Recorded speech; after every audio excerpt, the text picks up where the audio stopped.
principios de Dios para la familia. Es distinto el hogar a la familia. El hogar se compone de papá, mamá y la familia incluye los tíos, los primos, los padres, los suegros. Y a veces nosotros tenemos una familia numerosa que inclusive hay muchos que no conocemos. Nuestro hogar paterno, nosotros somos 7 hermanos, hijos de un mismo papá y una misma mamá. Y mi hermano mayor, él solo tiene 12 hijos y tiene 38 nietos.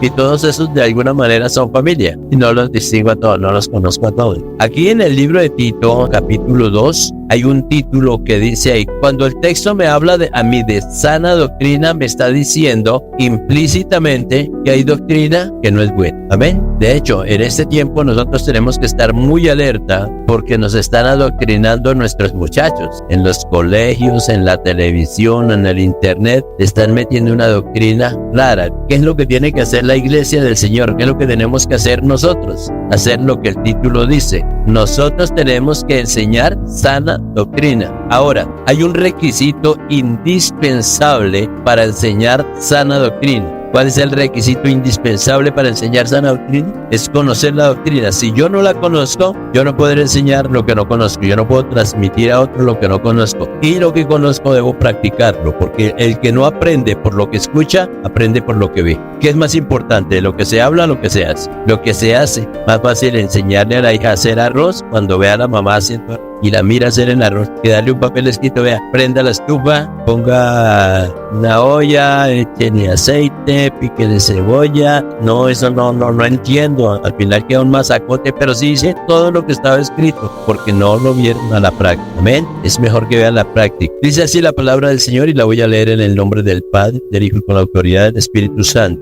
Dice, pero tú habla lo que es de acuerdo con la sana doctrina. Cuando Pablo le escribe esta carta a Tito, le hace una recomendación enorme y es: Timoteo, usted tiene que ser ejemplo. ¿Alguna vez usted ha mirado cuándo fue escrito este libro? ¿Alguna vez ha curioseado eso? ¿Cuándo se terminó de escribir la Biblia? La Biblia como libro tiene más o menos 1200 años. Pero este libro, puntualmente el libro de Tito, fue escrito en el año 64 o 65 después de Cristo. ¿Por qué le digo eso? Ustedes decían, ¿qué tiene que ver eso con lo que yo debo saber? Es que desde el año 65 después de Cristo, él ya estaba interesado en la familia. ¿Qué fue lo que primero Dios Padre constituyó en la tierra? Un hogar. Era don Adán, la señora Eva y muchas hijas que no aparece el nombre, y había 2 hijitos que eran especialmente conocidos, que uno era Caín y el otro Abel. ¿Quién pastoreaba a ese hogar? El mismo padre. Y sin embargo Caín salió como no tan buena gente. Pero lo normal es que nosotros estemos enseñando la doctrina. Entonces, desde el año 61 que fue escrito este libro, creo que en alguna ocasión les dije por qué este libro se llama Biblia, que nosotros a veces por religión decimos es que la Biblia es sagrado, pero ¿por qué se llama Biblia? ¿Alguna vez ha curiosidad de ustedes? Se llama Biblia porque es de la palabra biblioteca en una ciudad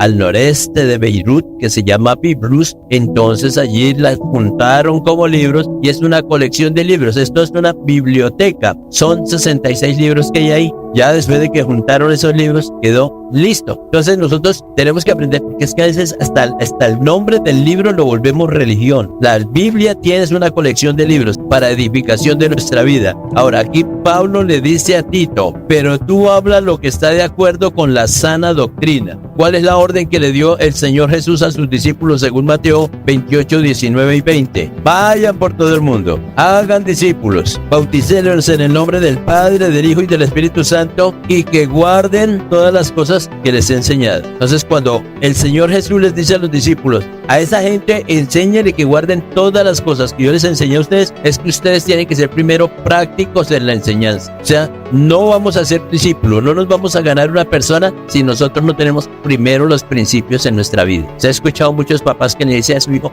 no tome, que el tomar es mal, tomar deja a uno pelado, ¿verdad? Y entonces le dice así al hijo, y el hijo dice, pero ¿qué hablas, Willis? Usted está borracho, papá, ¿cómo me dice que no? El papá le dice al hijo, no fume, no consuma droga, pero el papá te la pasa en eso. ¿Cómo? ¿Con qué autoridad? Porque el hijo, pues las personas no aprenden de lo que escuchan, sino de lo que ven. Por eso Pablo le dice a Tito, pero tú hablas lo que está de acuerdo con la sana doctrina. Por eso el Señor Jesús le dijo a sus discípulos, enséñenle a ellos que guarden todas las cosas que yo les mandé. No les mandó a ellos, nos mandó a nosotros. Yo guardo las cosas para que otro aprenda. Dice aquí, que los ancianos sean sobrios, serios, prudentes, sanos en la fe, en el amor y en la paciencia. Y quiero hacerles otra aclaración. Cuando me habla de ancianos, no me está hablando de viejitos, me está hablando de gente que tiene experiencia, gente que ya ha caminado, que ya tiene una práctica de vida, que tiene un conocimiento de la doctrina. Y lo primero que exige a esas personas es que sean sobrios. ¿Qué es ser sobrio? Que no esté desequilibrado en el momento de tener una decisión. Las decisiones no se deben de tomar de mal genio. A veces uno de mal genio le dice a los hijos, nunca más lo dejo ir al parque. Y a la media hora el chino está en el parque. Oiga, pero luego su papá no dijo que nunca más lo dejaba ir. Sí, pero ya se le pasó el mal genio. Y entonces el muchachito sabe que el papá cambia de idea cada que se le daña el genio. O la mamá, es que lo cojo y lo es barato, dicen algunas papás. Nunca es barato como un hijo. Entonces la sobriedad me lleva a mí a hablar de eso de que nunca más le vuelvo a hacer, nunca más como eso, nunca más. Cuando tomemos una decisión, la hagamos con la equidad y la justicia que Dios nos ha enseñado a nosotros. Si hoy le fuéramos a decir en el sentido espiritual a personas que están recién andando en el Señor, uno le dice, ellos no pueden tener la misma decisión. Pero si yo me prometo, digo, voy a entrarme 3 días, 4 días, una semana, un tiempo de ayuno, allá lo escuchan, luego dice, fulano, fulana dijo que va a entrar en ayuno, y ellos esperan a ver el tiempo que entró en ayuno. Ellos lo van a ver y lo van a aprender. Mucho cuidado, tampoco se debe de tomar decisiones enamorados, ¿no? Cuando uno se enamora, a todo le dice que sí. Y uno hace el oso en donde sea, como sea. Cuando está enamorado, todo es bonito, todo es color de rosa. Pero cuando se desenamora, dice, pero yo como hice tantas cosas, porque dice, discúlpenme la expresión, hice tantas bestialidades, porque está enamorado. Por eso no crean promesas de encaprichado enamorado. No crean en rigor de persona de mal genio. No crean eso, ni enamorado, ni necesitado, ni de mal genio, ni con alegría. Sobrio. Y más cuando tenemos que dirigir y manejar el pueblo del Señor y ser testimonio para nuestra familia. Ser sobrios, tranquilos. Voy a contarles aquí siendo invidente en la casa. Cuando a mí me da mal genio, que a veces me da mal genio, yo todas las veces no estoy sonriente, hago solo una cosa. ¿Se acuerda, pastora, qué es lo que hago cuando me da mal genio? Me quedo callado y si es posible me salgo a caminar, pero no discuto, porque lo que yo digo puede ofender a mi esposa o a mis hijos o a la persona que esté al lado. Entonces en ese momento, olvídense, el día que yo esté de mal genio, que ustedes me quieran hablar, si los dejo hablando solos, es que prefiero esto, mantener el regulador abajo, porque yo debo ser sobrio en la decisión, porque una palabra que yo diga puede afectar una vida por la posición en que Dios me tiene. ¿Sí me explico? O sea, cualquiera puede gritar, pero si el que grita es el pastor es distinto. Eso de decir, ya no vuelvo, ya no voy, no lo hagas. Espere tranquilo, deje que el Espíritu Santo controle a su vida, porque para eso es un anciano, una anciana en el Señor. Gloria a Dios, sean sobrios,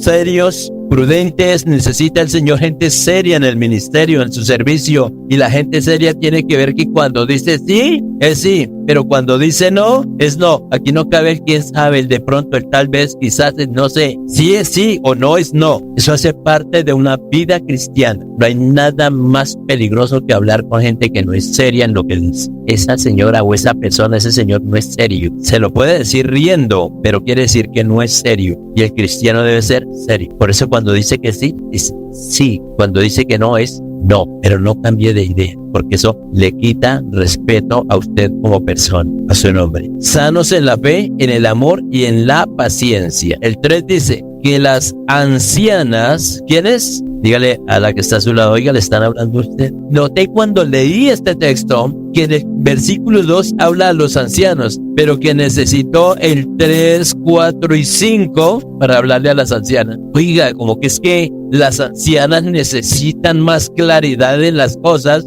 o tienen más responsabilidad, o son más sensibles. Dentro de la obra del ministerio, la mujer tiene mucha más contacto, muchas más cosas, y entonces necesita el Señor más a las mujeres, con más claridad, a las ancianas. Y ni se diga, no, yo soy joven, no, es anciana. Este mensaje es para usted. Las ancianas, asimismo, sean reverentes en su porte. Tiene que ver muchísimo con nuestra presentación, con nuestra forma de ser, con nuestra forma de tratar, pero también con nuestra forma de estar presentado, donde quiera que estemos. Ser cristiano se tiene que notar solo con vernos, solo con que nos vean. Se nota que es cristiano. Con la manera de hablar se nota que es cristiano. Con la manera de actuar se nota que es cristiano. Reverentes en su porte. Hay gente que dice, no, yo le sirvo a Dios a mi manera. Así no es. O hay gente que dice, no, es que Dios mira lo de fuera, no mira la él. así no es. Dios es integral. A Dios le interesa mi alma, mi espíritu y mi cuerpo. Y yo tengo, o el texto me dice que las ancianas a sí mismos sean reverentes en su porte, y enseguida dice no calumniadoras. ¿Qué es una calumnia? ¿Es igual que un chisme o no? ¿Sí? Calumnia. ¿Qué es una calumnia? ¿Qué es calumnia? Yo he escuchado que en la ley hay demandas por calumnia, pero no hay demanda por chisme.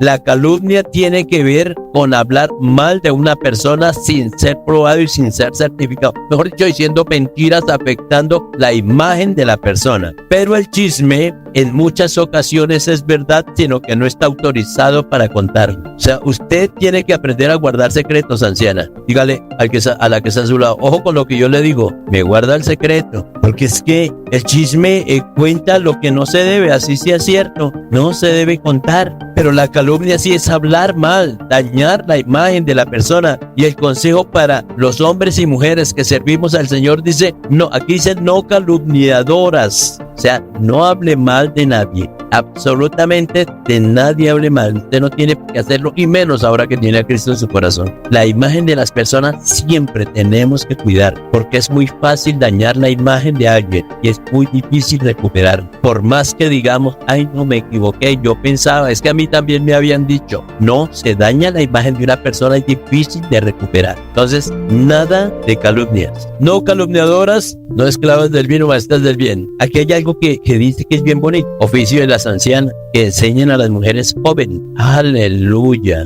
Y mire que está hablando en el año 65 después de Cristo. Parecía que las mañas de esa época son las mismas mañas de esta época. Yo les contaba que cuando nosotros, hace como unos 22 años, teníamos una líder, voy a decir literalmente lo que ella habló. Una vez había un problema en un hogar, ponía problemas internos del hogar, y entonces la hermanita de ese hogar vino a buscar consejo. Pastor, es que me está pasando esto. Dije, vaya, hable con tal hermana. Era una líder, Dios lo utilizaba y muchas cosas. Pero a mí me asombró cuando ella dio el consejo. La hermanita dijo, hermana, es que vengo a decirles para que me ayuden a orar. Es que mi esposo me maltrata, me pega, me trata mal. Y sabe que dijo, voy a repetir las palabras, pero después me las edita. Yo, no se deje ese desgraciado, denle en la jeta. Apenas dijo eso, yo dije, esta gente no sirve. Era una anciana. ¿Cómo va a soltar palabras de esas a darle un consejo a una mujer joven? Pero así le dijo. Pues claro, inmediatamente esa persona ya no podemos confiar en ella, y no le podríamos nosotros como pastores delegar a alguien que dé ese tipo de consejos para que vaya a aconsejar a cuidar un hogar. No, yo diría, busquemos la manera de charlar con él y con ella y buscar que sea Cristo el que reine en ese hogar, en esa familia. Y ya el tiempo lo dirá, pero hay que hacer un trabajo de restauración, no de ir a cascación, a golpeación, ¿no? Entonces, que enseñen a las mujeres jóvenes ¿a qué? A amar a sus maridos y a sus hijos, a tener cuidados de hogar. Los matrimonios jóvenes normalmente tienen muchas dificultades. Yo en mi andar en el Señor he aprendido que cuando uno se enamora, a los 8 días anda ya con ganas de casarse, pero a los 15 días ya se le fue las ganas de casarse porque se acabó eso. En los matrimonios normalmente son 6 meses que se llaman meses de pasión, lo que se llama luna de miel. Mejor dicho, eso se aguanta todo el otro de la otra. Los olores, el aliento, que se le queme el arroz, que lave mal la ropa, que le ponga la plancha y dañe la camisa, todo se le aguanta. Ay, mamita, son 6 meses que todo pasa. Pero en los 6 meses siguientes, cuando ya se acaba la pasión, debe quedar el amor. Si hay amor, entonces se va sacando el hogar adelante. Un hogar es probado durante los 2 primeros años, pero la pasión se acaba en 6 meses. Después empieza el amor, ya empieza a sentir, no, la verdad, usted como que tiene unos gasecitos raros. Ya, porque no hay amor. Entonces ahí es donde las ancianas tienen que decirle, es normal. Antes él alzaba los brazos y olía a flores. Ahora ya no le salen los olores a flores. A veces se tiene un jardín ahí. Empieza a funcionar y ahí es cuando lo amo. Ahí es donde las ancianas tienen que enseñarles normal, porque nuestro cuerpo normalmente expide olores que no son tan bonitos, y entonces ahí es donde nos comprendemos y nos vamos ayudando mutuamente a corregir una cantidad de cosas, y para eso están las ancianas. El Señor Jesús, creo que es en el libro de Mateo capítulo 19, dice que se le hacen una pregunta, es que si es lícito repudiar a la mujer por cualquier cosa, y él dice, el principio no fue así. ¿Y qué era por cualquier cosa? Es que en ese tiempo, por cualquier, de pronto pronto no cocinaba bien, entonces hay que divorciarse. No lavaba bien la ropa, entonces el divorcio. Decían algunos predicadores, no pegaba un botón, pidamos divorcio, porque por cualquier cosa pedían divorcio. Y el Señor le dijo, no, al principio no fue así. No dejó sin una salvedad del Señor por inmoralidad sexual, pecado de adulterio o de fornicación, inmoralidad sexual, como sodomía, lo que fuera, con pecados sexuales. Era la única y es la única salvedad que dejó el Señor para un caso de matrimonio así. Ninguna otra la dejó, pero sobre eso prima el amor. Entonces, ¿a dónde están las ancianas? Aconsejando a las jóvenes, sean prudentes, atiendan, sea amable, aconsejando a los jóvenes, téngale paciencia, ya no sabe, están aprendiendo, vienen de un hogar distinto cada uno de los dos, con costumbres distintas y ahora van a andar los dos en un solo camino. Ayudémosles que se comprendan. Él tiene que renunciar a algunas cosas de su hogar, ella tiene que renunciar a algunas cosas de su hogar y empezar a andar los dos ese camino y a formar una nueva vida, un nuevo hogar, unos nuevos hijos. Para eso son las ancianas, no para que estén calumniando. Porque claro, muchas veces los hombres dicen, no, es que a mí me gustaba como hacía la sopa mi mamá. Y a una mujer le altera que empiecen a decir, no, es que como no traiga a su mamá que cocine, mío, que nos prepare a los dos. No, es un hogar nuevo que se está levantando. Entonces las ancianas tienen que aconsejar, decirle, vamos a tener tiempo de oración, voy a visitarla, vamos a tomar una enseñanza de la palabra. No, que es que él se pone bravo porque entonces, ¿en qué momento tiene el espacio? Y vamos a orar que no esté él y no se afecte. A veces cuando nosotros vamos a hacer alguna visita con mi esposa, yo primero le pregunto al hermano o la hermana donde vayamos a ir, ¿qué dice su esposo o su esposa? Yo no puedo decir que me interesa, diablo mentiroso, suelte a ese indio. No, es su esposo. Y yo tengo que buscar, o nosotros tenemos que buscar que esa relación de ellos se fortalezca y no que nosotros seamos estorbo. Él en algún momento sale a trabajar, entonces ¿en qué momento podemos ir que no esté él para que no se afecte y que cuando él llegue no nos encuentre? La encuentra ella rozagante, feliz y que diga, ay, vinieron a visitarme, ve, tome su premio, papi. Usted tiene la comida, la ropa, ustedes piensan más allá, pero bueno, el Señor trabaja en todas las áreas. Ese es un oficio de una anciana, de una mujer que tiene madurez en el Señor. No ir a criticar ni a murmurar y no se deje. ¿Quién le dijo eso que la Biblia dice no se deje? La Biblia dice que nosotros debemos utilizar sabiduría y cuánto más en nuestro hogar. No calumniadoras que enseñan a las mujeres jóvenes a amar a sus maridos y a sus hijos, a ser prudentes, castas, cuidadosas de su casa, buenas, sujetas a sus maridos para que la palabra de Dios no sea blasfemada. ¿Cómo enseña el Señor y cómo habla de bonito el Señor? La palabra del Señor dice que el hombre es cabeza del hogar. Pero alguno le puso algo que es bien bonito y dice, bueno, el hombre es la cabeza, pero la mujer es el cuello. Y el cuello mueve la cabeza para donde quiera. Pero debe ser siempre bajo la guía del Espíritu Santo. Cuando Dios nos da provisión, mi esposa saca del mercado y arma 1, 2 o 3 paqueticos más pequeños para bendecir a alguien, a que Dios le ponga ahí en su corazón. Tiene esa buena costumbre. Yo, si alguna vez a usted le bendicen con algo que Dios puso en el corazón de mi esposa, si yo puedo, lo hago más en el aspecto monetario. Entonces, de pronto puedo decirle a un hermano, vea, 5,000 pesos, 10,000 pesitos, a una hermana, 20,000 pesitos. Bueno, pero cuando yo lo hago, siempre le digo a ella primero. Le digo, mami, mire que siento del Señor darle 5,000 pesos a la hermana Rocío. Entonces ella dice, bueno, papi, pero es una manera de ejemplo para que notemos que tiene que haber una unidad de familia. Ella sabe, si yo pongo en la mano de alguien, ella lo sabe. Porque uno tiene que cuidar eso, sanar eso, evitar suspicacias. Entonces, allí es donde aparecen las ancianas aconsejando, diciendo, que se vería muy mal. Y voy a colocar aquí a manera de ejemplo. Le dice, imagínense, mami, papi, el pastor me bendijo con 20,000 pesos. Le dio 20,000 pesos. ¿Cómo por qué? Porque es que uno tiene que entrar a sospechar como por qué él le dio plata. Ah, sí, es que queríamos bendecirlo porque eso lo puso el Señor en el corazón. Y eso trae sanidad. Pero que alguien le esté dando plata a su hija porque sí. Por más que sea un pastor, un líder, una autoridad, tiene que haber una razón. Y no es que no recibamos, es que nosotros debemos empezar a tener cuidado con esto. Cuidar nuestra familia, el tesoro que Dios nos ha dado. Porque muchísimos casos se han visto. ¿Por qué? No, es que sentimos del Señor. O es posible que lo hagamos delante de mamá o de papá. Si usted, hermano, si en algún momento Dios le coloca en su corazón hacerlo, pero todo tiene que tener un orden en el Señor, un cuidado. Y lo voy a decir con muchísimo respeto. Mi especial tesoro es mi hogar. Mi mejor tierra es mi hogar. Y cualquier cosa yo cuido en mi hogar. Ese por allá en el libro de Timoteo, capítulo 5, que si alguno no provee para los suyos, pero dice mayormente los de su casa, Entonces, cuando me habla de proveer para los míos, tiene que ver con mis papás, con mis hermanos, ellos, yo debo proveer. Pero cuando el texto me reclama mayormente los de su casa, me está hablando no de mi familia, sino de mi hogar. Y mi hogar es mi esposa y son mis hijos que viven ahí conmigo. Esos son mi hogar. Yo debo ser proveedor de todos. En esto sí, no sé si de pronto pueda tener que afectar a algún hombre. Pero a veces el hombre vaya a hacer primero mercado para los papás y luego sí queda para la casa. Primero la casa, primero su hogar, primero su esposa y sus hijos. Y luego nosotros. Tenemos que bendecirlos, por supuesto. No me acuerdo ahorita la cita, pero hay algunos que dicen que Corbán es lo que yo haga por ustedes. Y creían que ir a darle a los papás ya con eso quedaban bien con Dios, pero si tenían descuidado su hogar, entonces no estaban siendo bendecidos por el Señor. Primero los míos, es mi deber. Hay que bendecir a los otros, por supuesto. Entonces ahí es donde nosotros debemos ser supremamente cuidadosos. Es mi tesoro. Y mire que el título nos habla claro y a veces pensamos es solamente hablar de Jesucristo, de su muerte expiatoria, de la sangre derramada en la cruz para salvarnos y vamos a ir al cielo y usted va a tener casa, carro y beca. Pero si tiene descuidado su hogar,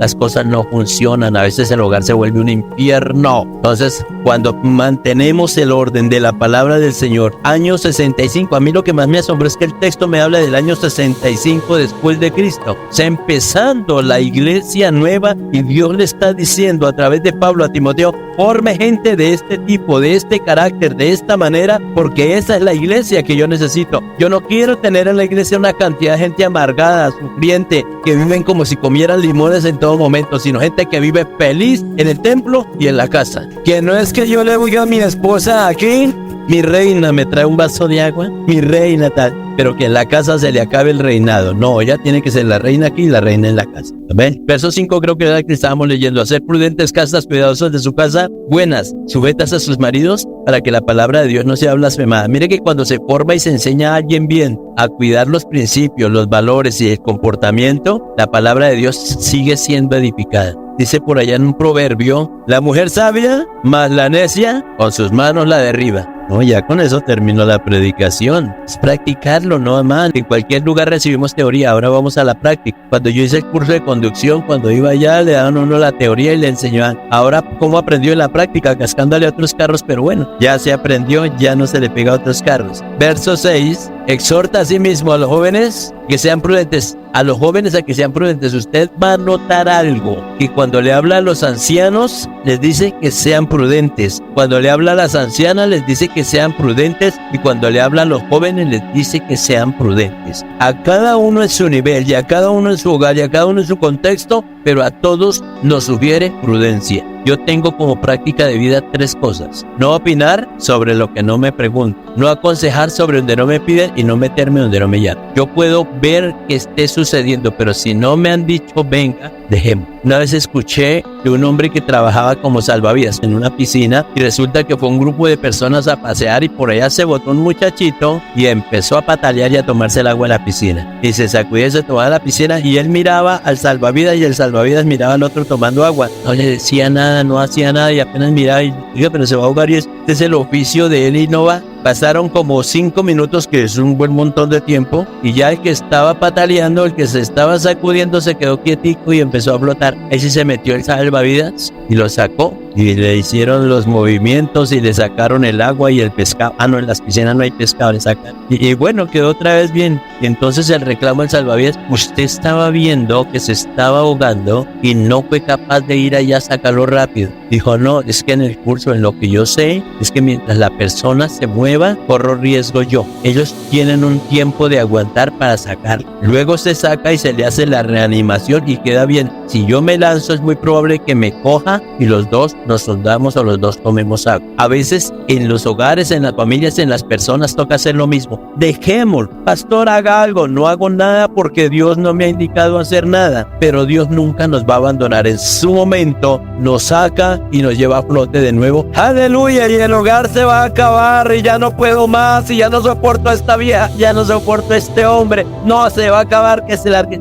Dejémoslo. No se ha ido, no se va a acabar. Cuando Dios dice, vaya ore por él, vaya ore por ella, vaya ora por el joven. Dios tiene el momento preciso y ahí es cuando Dios, nunca nuestro Dios nos va a soltar. Por más que hagamos, mientras Dios vea que nosotros estamos luchando por salir adelante por nuestra propia fuerza, siempre nos va a dejar hasta el día en que digamos, Señor, te necesitamos a ti. La mujer del flujo de sangre, ¿y de qué habla la palabra del Señor? ¿Cuántos años llevaba con el problema de sangre? 12 años. Y el texto de la palabra del Señor dice que había gastado mucho de muchos médicos hasta que ya no le quedó nada. Ya no hubo ningún recurso. Mientras ella estuvo visitando médicos, teguas, yarbateros, mentirosos, chismosos, estafadores, Dios la dejó. Pero cuando llegó al Señor, que ya no había otra alternativa, Dios obró. Dios no lo va a soltar. Dios no la va a soltar. Nosotros sí que hemos visto la misericordia, la mano del Señor en nuestras vidas cuando ya no teníamos nada. Muchas veces lo hemos dicho. Lo único que nos quedaba antes de la pandemia eran deudas, ¿no, pastora? Solo deudas. Debíamos 3 meses de arriendo en la casa donde vivíamos. Y ni se diga del lugar donde nos reuníamos. Había que pagar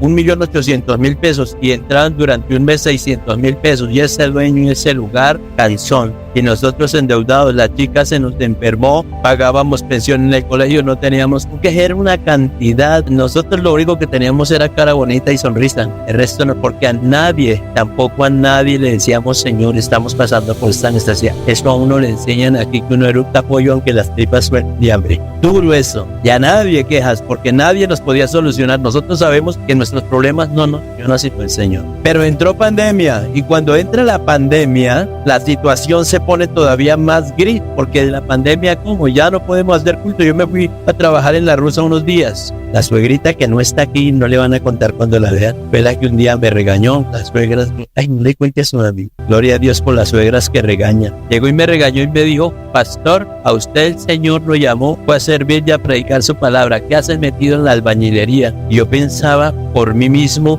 pero es que yo tengo una responsabilidad con mi esposa y mis hijos, y aquí donde vivimos hay que pagar arriendo, pensé yo. Pero escuché la voz de la suegra como hizo Ruth con Noemí. Y vamos a empezar a predicar por internet, a hacer toda la enseñanza a través del Facebook. Nosotros nos hacíamos el culto en la casa los 4, ¿no? A veces iban hermanos a visitar y se lo aseguro, hermanos, que fue cuando vimos la mano del Señor obrando en nuestras vidas. Llegaban gente que nos llevaba al mercado, nos llevaban arroz, nos llevaban aceite, nos llevaban finanzas. Pudimos salir de todas las deudas en tiempo de pandemia, trabajando desde la casa. Todas las deudas se cubrieron, se pagaron. Esa tarjeta con esa no alcanzábamos a ver una migaja, dice por ahí, para volver a sacar algo y la que nos tenía amarrados, porque es una atadura del diablo. Si usted tiene coherencia, reprenda y rompa eso. Pagamos todas las deudas, nunca en el lugar donde vivimos, nunca nos atrasamos ni en un día de pagar alquiler de esa casa. Los servicios se pagaron, que era un sueño que teníamos nosotros frustrado, era un sueño mío, que cuando llegara el recibo del agua tuviésemos ya para pagar el agua. A partir de ese tiempo llegaba el recibo del agua y ahí estaba el dinero para pagar el agua. Llegaba el recibo de la luz y ahí estaba el dinero. Llegaba el de la energía que venía con la ñapa de Codensa, porque ya no teníamos que mirar cuándo es la última fecha para que no nos la corten, sino ahí está, de una vez salgamos de eso. ¿Y cómo se vive de rico así? Nos dimos cuenta, el error nuestro es querer depender del ministerio y no mirar a Dios. Dios nos mostró su gloria ahí. Supimos sujetarnos, someternos y vimos que Dios nunca nos abandona. Dios está siempre, siempre en favor nuestro. Lo peor que usted puede hacer es quejarse con la gente de lo que a usted le suceda.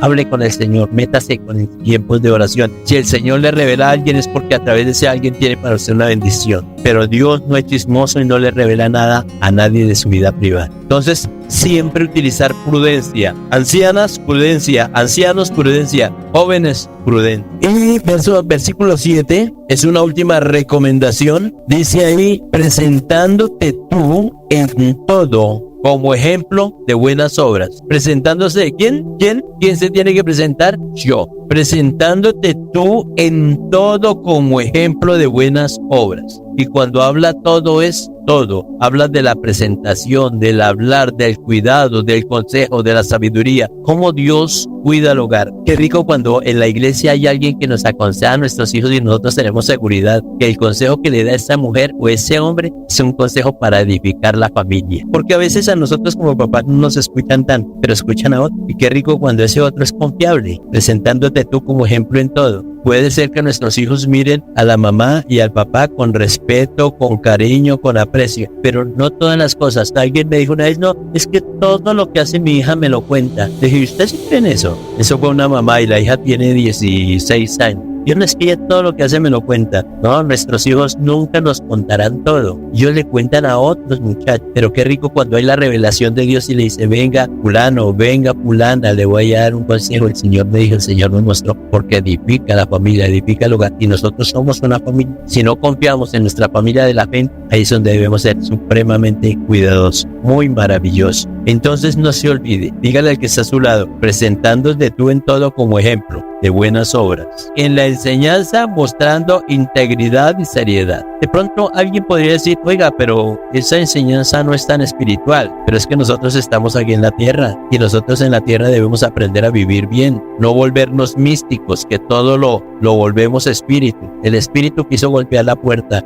el espíritu que sonó en el baño, el espíritu de la luz. No, eso es misticismo. No podemos ser místicos. Debemos tener una realidad, nuestra mente en el cielo y nuestros pies en la tierra. Y mientras estemos en la tierra, nosotros somos personas de la tierra que necesitamos consejos en la tierra. Yo siempre le agradecería a nuestro Dios, gente sabia que ha sabido aconsejar a nuestros hijos, porque sabemos que todo esto lo hace Dios para tener una mejor estabilidad de hogar. El Señor vuelve a